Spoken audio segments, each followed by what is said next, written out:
Have you ever seen someone make a judgment so wrong, so profoundly mistaken that it ends up destroying their entire world? This isn't a story about a simple mistake. It's about a choice made in the pristine, climate-controlled quiet of a suite deck stateroom in the middle of the ocean. It's the story of 8-year-old twin girls, Chloe and Riley Sterling, whose dream trip to New York was about to be shattered by a crew steward's ugly prejudice. But what that steward, Carol Vance, didn't know was that the quiet, unassuming black man she was humiliating in front of a ship full of strangers didn't just buy a ticket. He owned the entire cruise line. And the karma that was about to unfold wasn't just rough seas. It was a corporate hurricane that would make history. The air in the private VIP lounge at the port of Miami hummed with a quiet, expensive energy. The scent of freshly brewed espresso, leather upholstery, and the faintest hint of sea salt created a perfume of privilege for 8-year-old twins Chloe and Riley Sterling. However, the lounge was merely a launch pad for the real adventure. They sat on a plush sofa, their legs too short to touch the floor, swinging their feet in matching bright blue sneakers. Their brand new travel journals lay open on the low marble table, the first pages filled with crayon drawings of skyscrapers and the Statue of Liberty. "Daddy, will we really be able to see all of New York from the Empire State Building?" Riley asked, her wide, curious eyes fixed on her father. Her beaded braids identical to her sister's clicked softly as she tilted her head. Damon Sterling looked up from his tablet, a gentle smile softening the focused intensity of his features. At 42, he possessed a stillness that commanded attention more than any loud voice ever could. He was dressed in a simple bright blue cashmere sweater, tailored trousers, and comfortable loafers, the uniform of a man who had long since stopped needing to impress anyone with a suit. "We will, sweetheart," he promised, his voice a warm, reassuring baritone. "We'll be so high up the yellow taxis will look like little bumblebees." "Bumblebees?" Chloe giggled, kicking her feet faster. "Can we get pizza as soon as we arrive at port?" "The big floppy kind, the biggest, floppiest pizza in all of Manhattan," Damon confirmed, closing his tablet and giving his daughters his full attention. This trip was important. In the 3 years since his wife Eleanor had passed away, Damon had poured his soul into two things: his daughters and the colossal, globe-spanning entity that was Sapphire Seas Cruises. He had founded the cruise line with a vision not just of luxury, but of dignity in travel. Every detail, from the ergonomic design of the standard staterooms to the curated menus in the suites, was meant to create an experience of seamless comfort and respect. But in the whirlwind of board meetings, international negotiations, and strategic acquisitions, he feared the moments with his girls were becoming too few, too precious. This trip to New York was a deliberate pause. No business, just a father and his daughters reconnecting with each other and with the memory of their mother, who had adored the city. He had booked them into suites 1A, 1B, and 1C on the suite deck of Sapphire Seas, a Sovereign Star. It was their first time sailing on one of his ships since they were old enough to truly understand and be excited by the experience. He wanted it to be perfect. An attendant in the lounge approached them. "Mr. Sterling, your ship will begin embarkation in a few minutes. We can escort you to the gangway whenever you're ready." "Thank you." "We're ready now," Damon said, rising smoothly. He helped the girls with their small backpacks, their excitement now bubbling over. As they walked through the terminal, Damon felt the familiar anonymous pleasure of melting into a crowd. No one here knew he was Damon Sterling, the chairman and majority shareholder of the very cruise line, whose gleaming silver-tailed ships dominated the port. He was just a father, a black man traveling with his two young daughters. And that was exactly how he wanted it. At Pier 73B, the line was already divided. The plush red rope separated the priority boarding lane for suite and premium decks from the growing queue for standard staterooms. At the head of the priority lane stood a crew steward, a woman in her late 40s with a severe blonde bob and a name tag that read Carol Vance. She carried herself with an air of rigid authority, her smile a thin painted-on line that didn't reach her tired eyes. She was the purser, the chief crew steward on today's prestigious Caribbean islands voyage, and she ran her deck with military precision. Carol watched the Sterling family approach, and a subtle, almost imperceptible shift occurred in her posture. Her eyes flickered over Damon's casual attire, the girls' bright blue sneakers, their joyful, unrestrained energy. It was a snapshot her mind processed in a fraction of a second. cross-referencing it with a lifetime of ingrained biases. This picture to her did not fit the template of a suite deck passenger. Damon held out their 3 cruise cards. "Good morning," he said with a warm smile. Carol took them without making eye contact, her gaze fixed on the scanner. Beep beep beep. The machine confirmed their stateroom numbers. 1A, 1B, and 1C. But the machine's validation did not compute with Carol's internal assessment. She looked up, her professional smile faltering, replaced by a look of strained patience. "Sir," she began, her voice crisp and loud enough for those nearby to hear. "The standard stateroom boarding line is on the other side. This lane is for suite and premium deck passengers only." Damon's smile didn't vanish, but it tightened at the edges. He pointed gently at the cruise cards in her hand. "I believe you'll find these are for suite staterooms 1A, B, and C." Carol glanced down at them again, as if seeing them for the first time. The dismissive assumption, so blatant in public, sent a small, hot prickle of anger through Damon's chest. He felt Riley's hand tighten in his. He looked down and saw the confusion in his daughter's eyes. The magic of the moment was already beginning to tarnish. "Yes, I see that," Carol said slowly, handing the cards back with a deliberateness that felt like an accusation. "How interesting." Her eyes scanned the waiting area behind them as if searching for the real family who belonged in those staterooms. "Well, if you'll just follow the gangway, the ship is to your left." Her tone was a masterclass in passive aggression, a blend of forced politeness and unconcealed suspicion. The implication was clear. "You may have these tickets, but you don't belong here." Damon took a deep breath, forcing himself to remain calm for the sake of his daughters. It was just one ignorant employee. He wouldn't let her ruin this trip. "Thank you," he said, his voice level. "Come on, girls." He led them down the gangway, the muffled sounds of the terminal fading behind them. But as they stepped onto the ship, they found Carol Vance had moved with surprising speed and was now standing at the entrance to the suite deck, her arms crossed, physically blocking the aisle. The stage was set for a confrontation, and this time there would be no escaping it. The interior of Sapphire's Seas, a sovereign star, was Damon Sterling's vision made manifest. The suite deck was a sanctuary of understated luxury. Each of the 12 suites was a private pod of soft cream leather, polished burled walnut, and brushed steel accents. The lighting was soft, mimicking a natural dawn, and the air was subtly infused with a calming chamomile and lavender scent that Damon himself had approved. It was designed to be a welcoming embrace.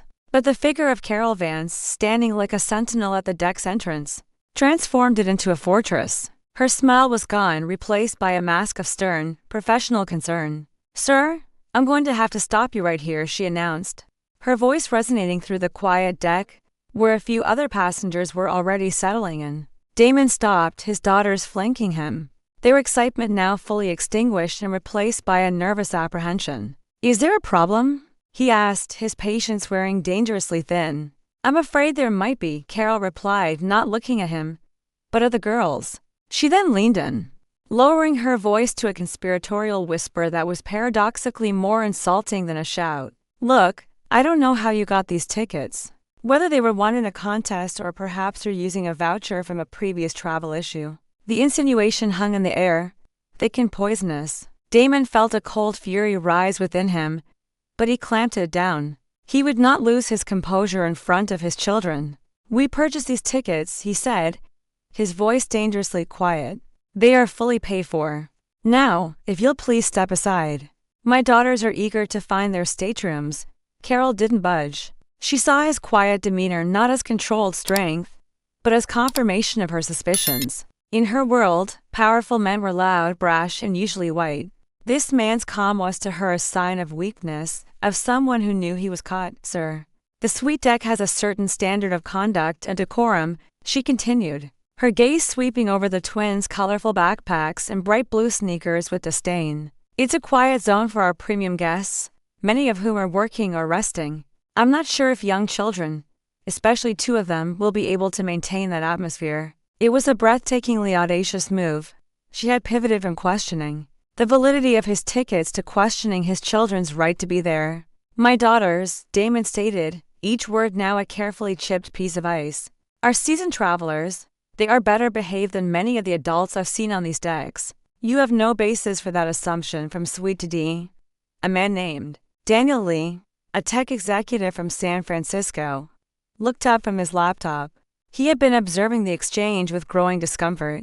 He saw a patient father and two well-behaved little girls being stonewalled by a crew steward, who seemed determined to find a problem. Carol, however, was doubling down. "It's not an assumption. It's my experience as a purser for 15 years. She retorted, her voice rising slightly, "and frankly, we've had issues with fraudulent tickets and loyalty club scams.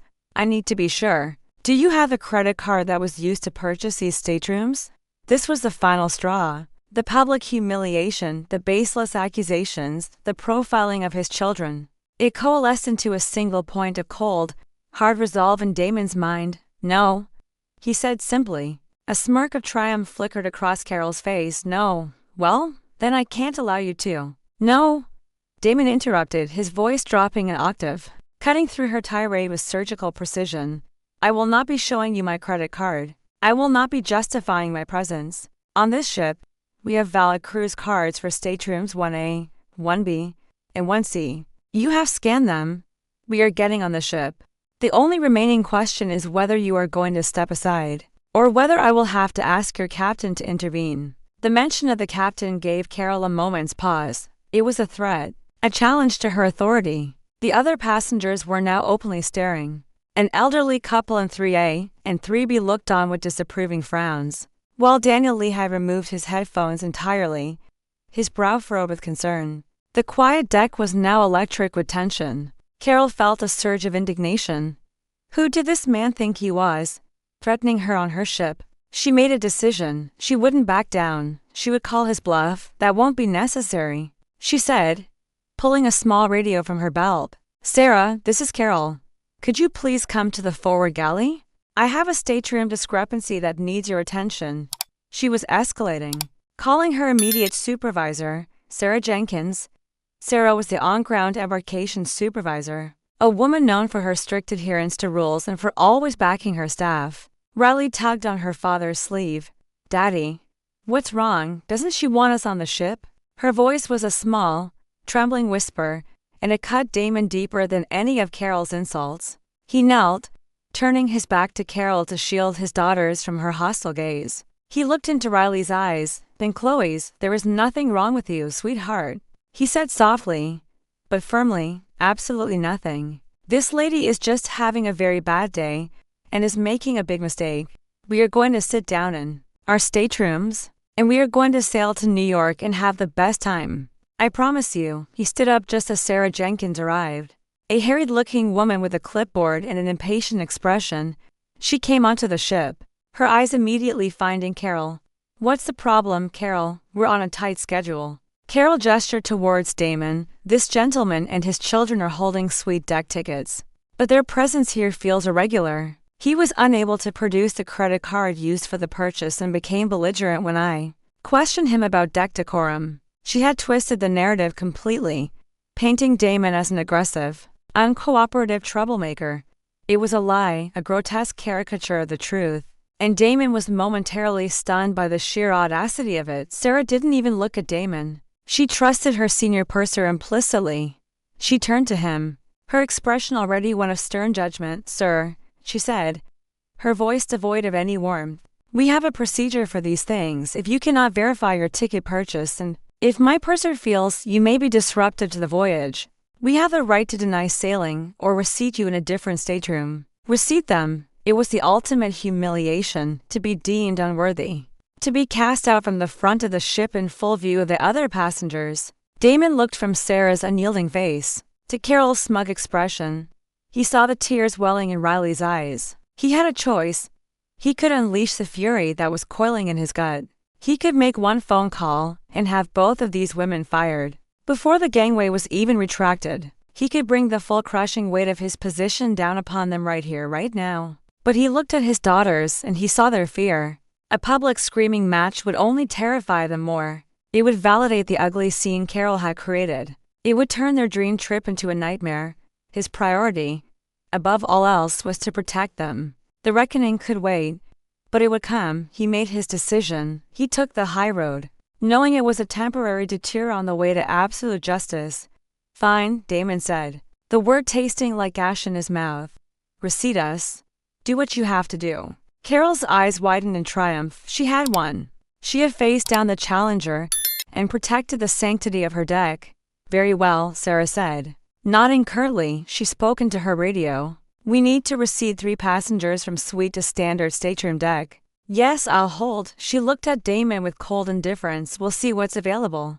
What city are you watching this video from, and what time is it, by the way? If you're enjoying my videos, I'd be so happy if you could subscribe to my channel and like this video. The walk from the hushed enclave of the suite deck to the bustling, tightly packed rows of the standard stateroom deck felt like a mile. For Damon Sterling, it was a journey of profound humiliation, not for himself, but for his children. Every eye in the premium deck they passed seemed to follow them, filled with a mixture of pity and curiosity. The whispers were like the rustling of dry leaves, just loud enough to be felt, if not fully understood. What's happening? I think they got kicked out of the suites. The little girls looked so sad. Damon kept his head held high, a protective arm around each of his daughters. He projected an aura of calm he was far from feeling. Inside, a glacial rage was forming, solid and immense.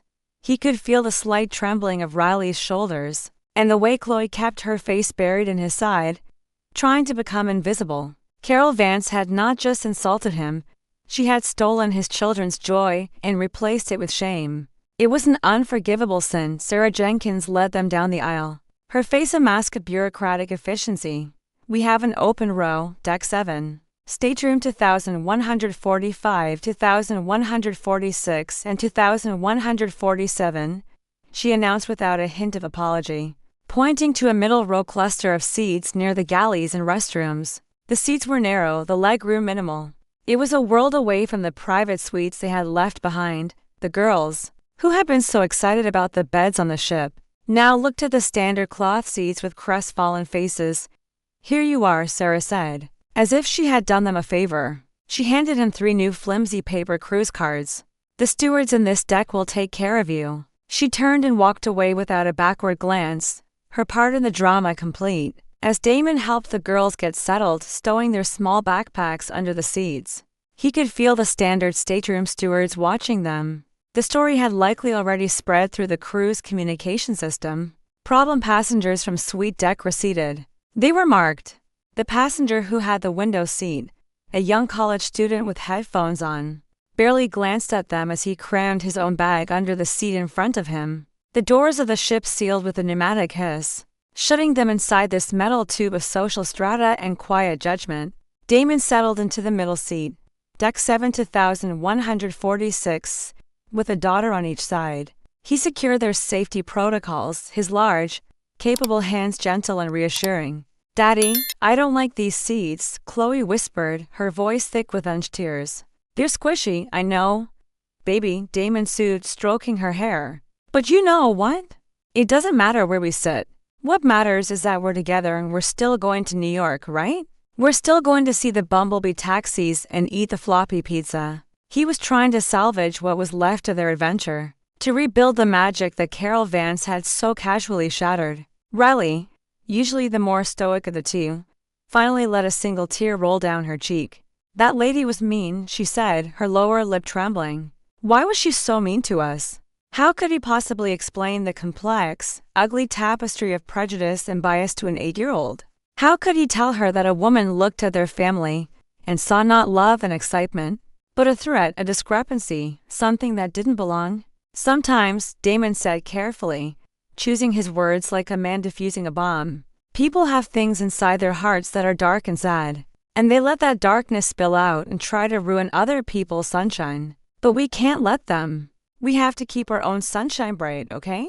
The girls nodded, not fully understanding, but taking comfort in the conviction of his voice. As the ship began its dock departure procedures to the open ocean, Damon leaned his head back against the headrest and closed his eyes. He replayed the entire scene in his mind, the condescending tone, the baseless accusations, the smug look of victory on Carol's face. He thought about the founding principles of Sapphire Seas cruises: dignity, respect, service.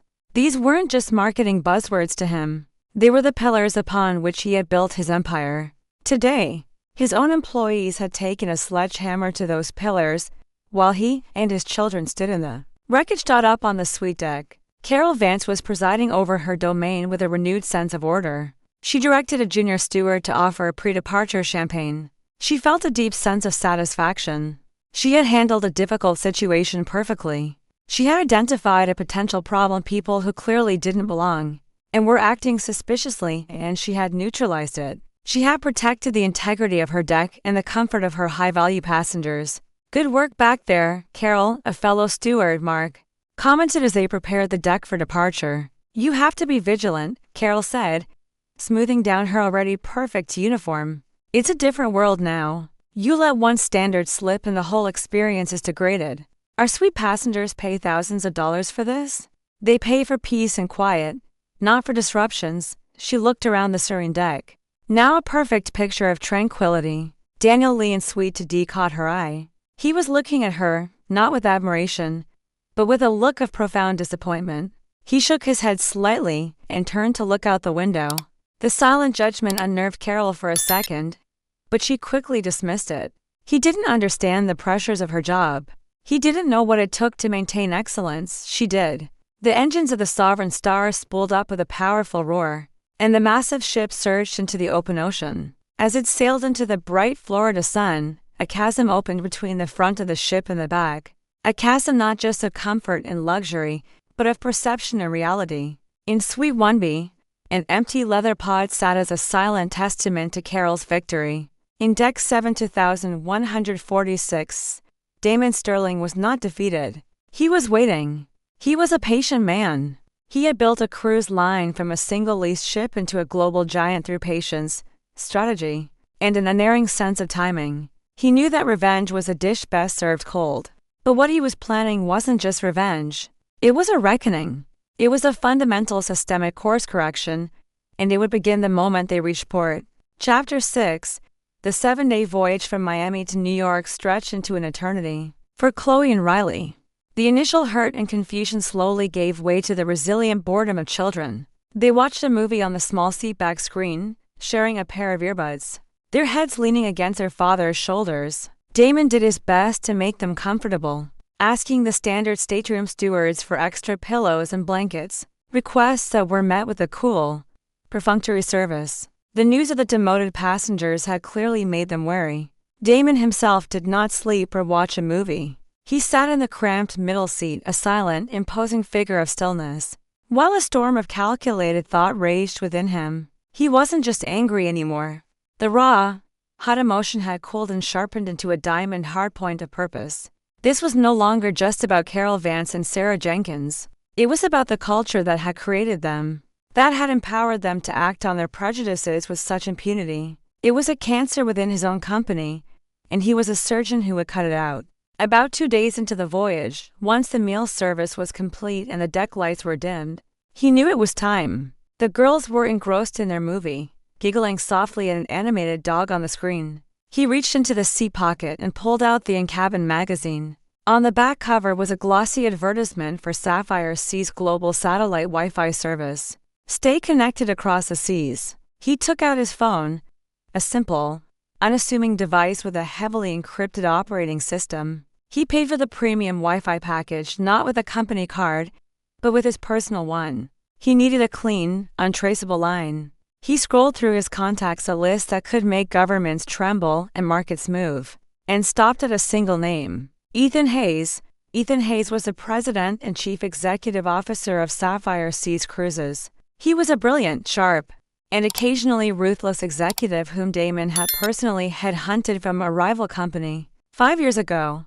Ethan ran the day-to-day operations, answering directly to Damon and the board. He was a man who understood power, and he understood that his power was entirely derived from the trust Damon Sterling placed in him. A call from Damon's private number, especially during a voyage, was the corporate equivalent of a nuclear alert. Damon put in his own earbuds and pressed the call button, using the Wi-Fi calling feature. It rang twice. Damon, Ethan's voice was sharp, instantly alert. There was no preamble, no hello. He knew this was not a social call. "Is everything all right? Where are you, Ethan?" Damon said, his voice low and steady, a stark contrast to the ambient hum of the ship. "I'm on one of our ships." A beat of silence on the other end. Okay, which one? The Sovereign Star from Port of Miami to the Port of New York City. Ethan was likely already typing, his fingers flying across the keyboard. The Sovereign Star? I don't see your name on the manifest. Are you traveling under a different name? No, Damon replied. My name is on the manifest, but you won't find it on the suite deck where it's supposed to be. You'll find me, my 8-year-old daughter, and my other 8-year-old daughter in staterooms deck 7, 2145. 2146 and 2147. The silence on the other end of the line was now heavy with stunned comprehension. Ethan Hayes knew Damon Sterling. He knew about his daughters. He knew about his late wife. He knew what this trip to New York meant, and he knew that for the chairman of the board to be sitting in a middle seat on the standard stateroom deck with his twin girls, something had gone catastrophically, apocalyptically wrong. Damon, what happened? Ethan's voice was now laced with a cold dread. Damon didn't shout. He didn't recriminate. He simply recounted the events with the dispassionate clarity of a court stenographer. He described Purser Carol Vance's initial insinuation of the gangway, her blocking their entry to the deck, her accusations of ticket fraud, her derogatory comments about his children, and the final humiliation of being receipted with the full complicity of embarkation supervisor, Sarah Jenkins. He told the story without emotion, which made the facts all the more damning as he spoke. He could practically hear the blood draining from Ethan Hayes' face 3,000 miles away. He was describing a service failure so profound, so personal that it constituted a direct assault on the owner of the company and his family. When Damon finished, there was a long pause. I am speechless, Ethan finally managed. His voice strained. Damon, I am so sorry. This is unacceptable. It's unthinkable. Oh, it's very thinkable, Ethan, Damon countered, a hint of steel in his tone. It happened, and I have to assume that if it can happen to me, it can happen to any other black family sailing on my cruise line. This isn't just about 2 employees. This is a cultural rot, and we're going to fix it starting today. Whatever you need, Ethan said instantly. What do you want me to do? This was the moment. We are scheduled to arrive at the port of New York City at 5:45 p.m. Eastern Time. I want you at the pier, not in the lounge, not in a car on the dock. I want you standing at the end of the gangway where the passengers disembark. I want you to have with you the head of port operations, the head of ship security, and a full printed list of every single crew member on the ship, from the captain down to the junior cabin crew. I also want you to get a statement from a passenger in Suite D. His name is Daniel Lee. I believe he witnessed the entire initial exchange. Done, Ethan said without hesitation. I'll be there. We'll have a car ready for you and the girls. No, Damon said, we'll take a taxi. This isn't about getting VIP treatment after the fact. This is about accountability after you meet me. I want the entire ship crew, officers, and stewards to briefed. They are not to leave the port. They are to be informed that they will be attending a mandatory review meeting tomorrow morning at headquarters, 8 a.m. sharp, my office. The whole crew? Ethan asked, slightly taken aback. Every single one, Damon confirmed. A fish rots from the head down, Ethan. I want to know who saw what happened and did nothing. Complicity is just as bad as the act itself. And one more thing. Under no circumstances are Purser Carol Vance or Supervisor Sarah Jenkins to be informed of my identity. They are to be told only that there was a serious customer service complaint from the voyage, and a full review is underway. I want to see their faces tomorrow morning when they walk into that boardroom and see me sitting at the head of the table. I want them to understand the full magnitude of their indiscretion. A cold chill went down Ethan's spine. This wasn't just a termination order, this was a demolition. I understand completely, Damon, Ethan said, his voice grim. I will handle it personally. I'll see you at the pier. Good, Damon said, and ended the call. He leaned his head back. Taking a slow, deep breath, the first wheel of justice was now in motion. He looked at his daughters, who had finally fallen asleep, their small faces peaceful in the dim stateroom light. He gently pulled a blanket over them. His fight was not for his own pride. It was for them. It was for the world he wanted them to grow up in. A world where their worth was not determined by the color of their skin or the assumptions of a woman on a power trip. Up on the suite deck, Carol Vance was meticulously preparing her arrival report. She noted the smooth voyage, the lack of any issues on her deck, and the overall excellent service. In the section for incidents, she wrote, "Minor stateroom seating. Issue with 3 passengers resolved prior to departure." She smiled, satisfied with her concise, professional summary. She had no idea that she wasn't just writing a voyage report, she was writing her own corporate obituary. As the Sovereign Star began its long, graceful approach into the sprawling, urban galaxy of New York City, the mood on the ship shifted. The stateroom lights came on, safety protocols were secured, and the stewards began their final preparations for arrival on the suite deck. Carol Vance moved with practiced ease, collecting glasses and offering warm towels to her passengers. She exuded an air of calm authority, the consummate professional finishing a flawless voyage. She felt a quiet pride in how she had handled the irregularity before departure. The deck had been a peaceful oasis for the entire journey. She had done her job perfectly. In the standard stateroom deck, Damon Sterling gently woke his daughters. "We're here, my loves," he whispered. "We're in New York." Chloe and Riley stirred, blinking sleepily before pressing their faces against a small oval window.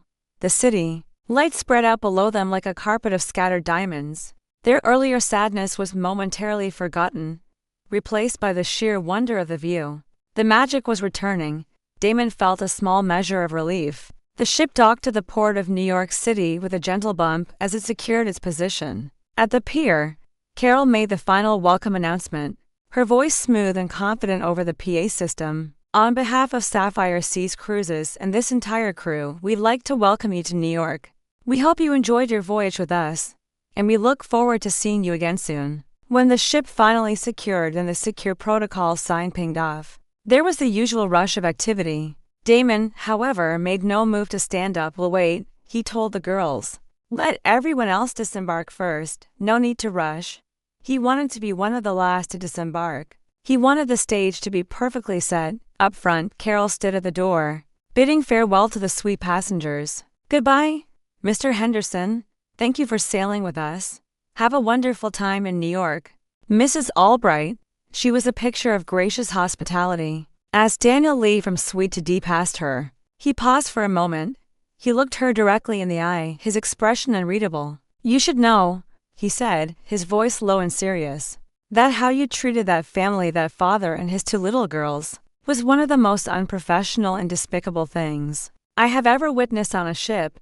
Carol was taken aback, her plastic smile freezing on her face. "Sir, I was simply following procedure." "No," Daniel Lee cut her off, "you were being a bully.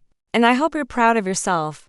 He turned and walked up the gangway without another word. Carol was momentarily stunned, her cheeks flushing with anger. Who was he to lecture her? Another entitled passenger who didn't understand the rules. She quickly recomposed herself as a stream of premium and standard stateroom passengers began to file past. By the time the Sterling family made their way to the front, the ship was nearly empty. Carol saw them coming and her face hardened. She pointedly ignored them, turning to speak to another steward about post-voyage checks. She would not even grant them the courtesy of a goodbye. Damon didn't care. He held his daughter's hands and stepped out of the ship into the gangway. And that's when Carol, glancing out the door, saw it. At the end of the gangway, where it met the terminal, stood a formidable reception committee. There were 4 men in sharp, dark suits. One of them was Ethan Hayes, the CEO of Sapphire Seas Cruises. His face a grim, unsmiling mask. Beside him was the port's general manager and 2 senior Port Authority security officials. They weren't looking at the last few straggling passengers. They were looking directly, and with intense focus, at the unassuming man in the bright blue cashmere sweater, holding the hands of his 2 daughters. Carol's first thought was that the man must be a ship security officer or was being discreetly arrested. It was the only explanation that made sense in her mind. She watched, her curiosity piqued. As Damon Sterling approached the group, Ethan Hayes stepped forward, his posture a mixture of deference and extreme urgency. "Mr. Sterling," Ethan said, his voice tight with stress, "on behalf of the entire company, I want to offer my deepest, most profound apologies for what you and your daughters have endured today." Damon just nodded, his expression unreadable. Carol Vance, still watching from the ship's doorway, felt the world tilt on its axis. "Mr. Sterling." The name echoed in her mind. Sterling, as in the Sterling Group, the parent corporation that owns Sapphire Seas Cruises. As in Damon Sterling, the founder, the owner. The man whose picture was on the first page of their corporate orientation manual. A picture she hadn't looked at in years. A wave of nausea washed over her. Her blood ran cold. The air in her lungs seemed to turn to ice. It couldn't be. It was impossible. She looked again at the man. The man she had accused of fraud. The man whose children she had insulted. The man she had kicked out of the suite deck. Being treated with the utmost reverence by the CEO. Her mind frantically replayed every interaction. Her own condescending words, his quiet, controlled anger, her smug sense of victory. The full horrifying reality of her mistake crashed down on her with the force of a physical blow. Her legs fell weak and she had to grip the doorframe for support. The other stewards, gathering their belongings in the galley, noticed the commotion. "What's going on?" one asked. Carol couldn't speak. She just pointed with a trembling finger. Down the gangway, the drama was unfolding in full view of anyone still in the pier area. Ethan Hayes was speaking in a low, earnest tone to Damon, who was listening patiently. He then knelt to speak to Chloe and Riley. "Girls," Ethan said, his voice gentle. "I'm Ethan. I'm a friend of your dad's. I'm so sorry that your voyage wasn't fun today. We're going to make sure that never ever happens again." From the back of the small crowd of standard stateroom passengers, who were just entering the terminal, a few people who had witnessed the initial confrontation now saw this new development. The whisper started instantly. "Wait, is that the guy from the front of the ship? Look at all those suits. Who is he?" The CEO just apologized to him. The CEO, the rumor mill began to churn. The story spreading like wildfire among the disembarking passengers. The father and his kids who got moved to the back. Turns out he owns the whole damn cruise line. Carol watched frozen as Damon Sterling finally looked back towards the ship. His eyes, cold and clear, met hers from 100 feet away. It was not a look of anger or of triumph. It was a look of pure, dispassionate judgment. It was the look a god might give to a microbe just before wiping it from existence. In that single silent glance, Carol Vance knew her career was over. Her life as she knew it was over. And the worst part, she knew with a certainty that chilled her to the bone. That she deserved every bit of what was coming. The storm had arrived and she was standing at its absolute epicenter. The next morning, the main boardroom at Sapphire Seas Cruises Manhattan headquarters was thick with a nervous tension. The entire voyage and pier crew of the Sovereign Star had been summoned for an 8 a.m. mandatory review, and they sat around the vast mahogany table, whispering anxiously. Carol Vance and Sarah Jenkins sat side by side, their attempts at projecting professional composure failing to mask the sheer panic in their eyes. The previous evening's revelation at the pier had been a waking nightmare, and they both knew they were about to face a judgment from which there was no appeal. At precisely 8:04 a.m., the doors opened. Ethan Hayes, the CEO, entered first, his face a granite mask of disapproval. He moved to the side of the room, standing like a sentinel. Then Damon Sterling walked in.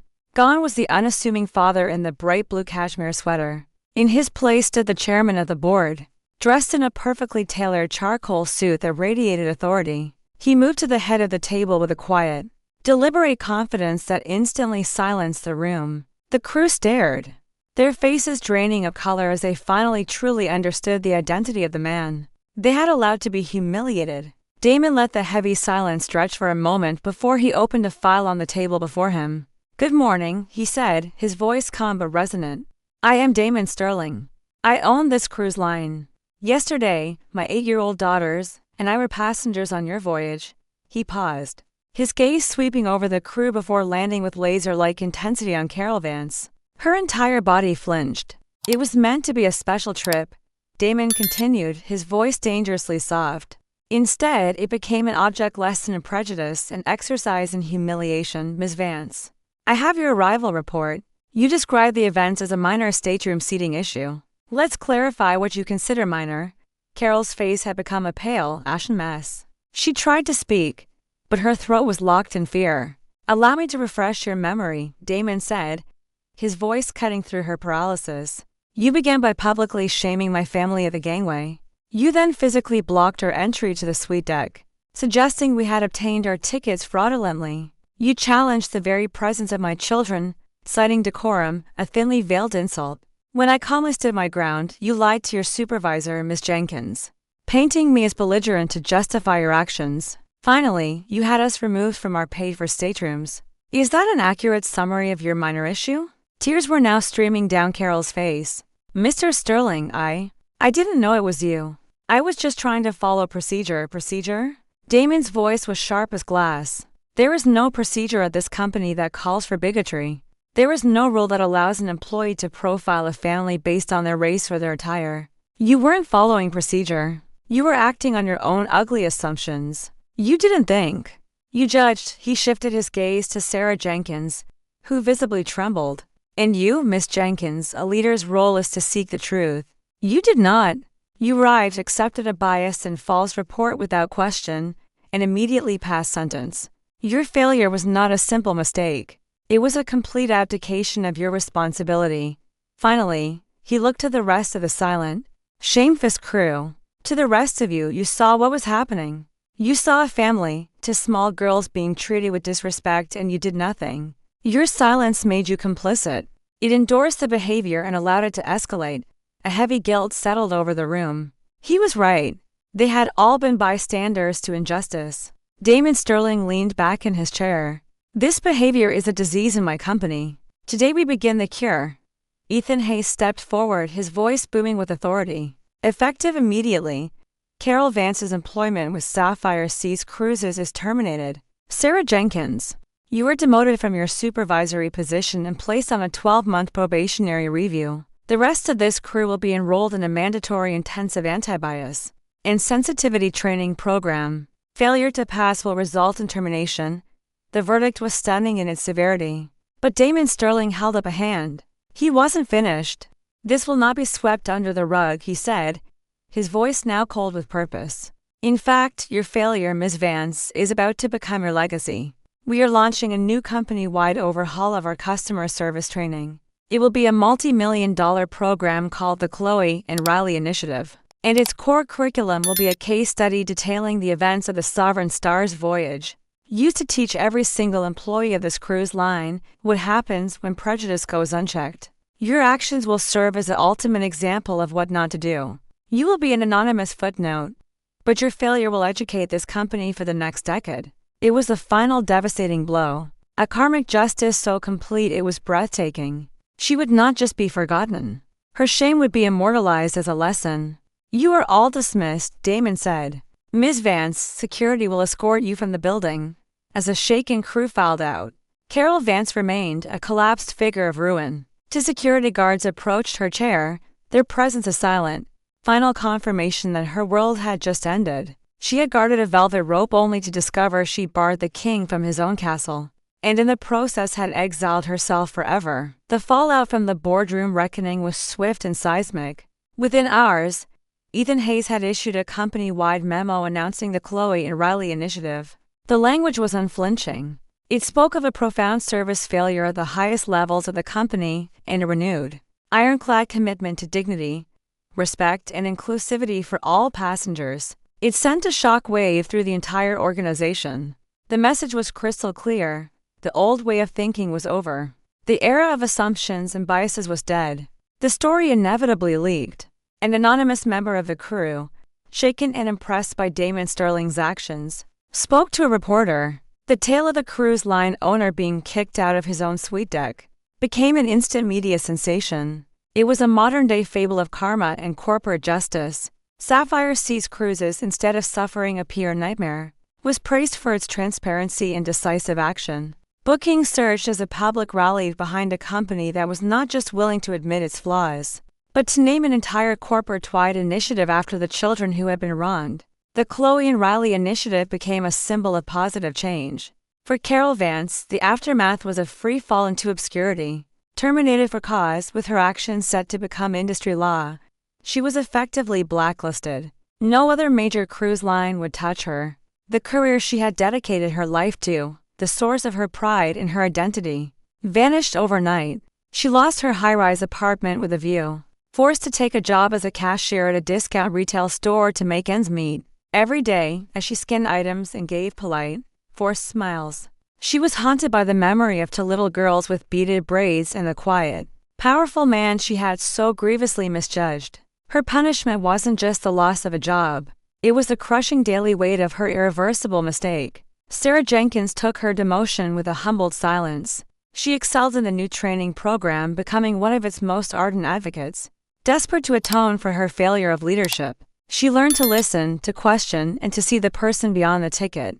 A few months later, Damon Sterling was walking with his daughters through Central Park. The autumn leaves were a riot of red and gold. They had just come from the top of the Empire State Building, and the girls were buzzing with excitement, clutching floppy slices of pizza in their hands. The trip they were meant to have was finally complete. "Daddy," Chloe said, looking up at him. "Remember that mean lady on the first ship?" "I do," Damon said, his heart clenching slightly. "Did you fire her?" Riley asked with the simple, direct logic of a child. Damon knelt to be at their eye level. "Yes, I did," he said honestly. "But we did something more important. Because of what she did wrong and because you were so brave, we created a new set of rules for the whole cruise line. To make sure everyone is always treated with kindness. It's named after you both. It's called the Chloe and Riley Initiative." The girls' eyes widened. "It's named for us?" Riley asked in awe. "That's right," Damon said, a proud smile on his face. "Because you two reminded me what's most important. It's not about where you sit on a ship. It's about how you treat people. And we are going to make sure a cruise line is the best in the world at being kind." In that moment, the last shadow of the incident finally lifted. The ugly memory had been transformed. It was no longer a story of humiliation. It was a story of their power.